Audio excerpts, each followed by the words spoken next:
जगावे खातिर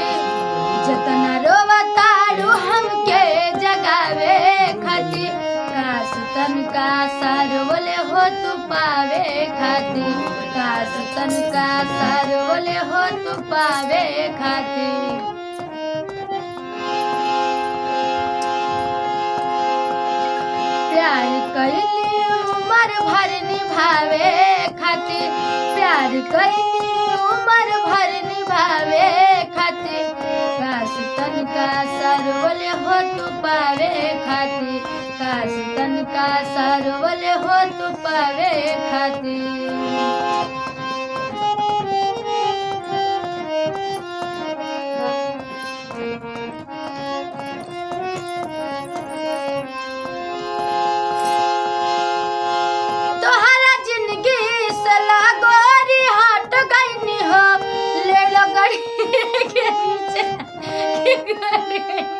इसको काट देना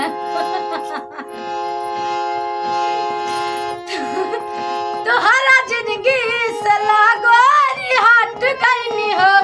रेल गड़िया के नीचे आके कट गईनी हो अब का बड़ू परेशान तू जगावे खातिर अब का बड़ू परेशान तू जगावे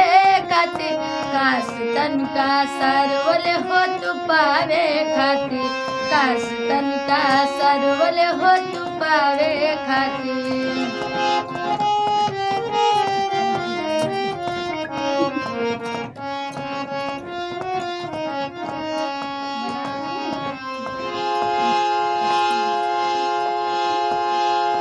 हमारे घर भर के लोग तोहके जानत रहे हमर मम्मी तो के मानत रहे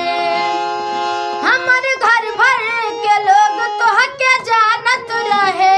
हमर मम्मी तो के मानत रहे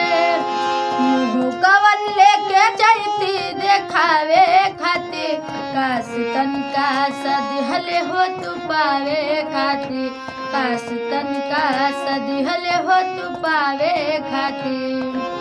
जतना रोवताड़ू हमके जगावे खातिर काश तनका सरवले हो तू पावे खातिर काश तनका सरवले हो तू पावे खातिर।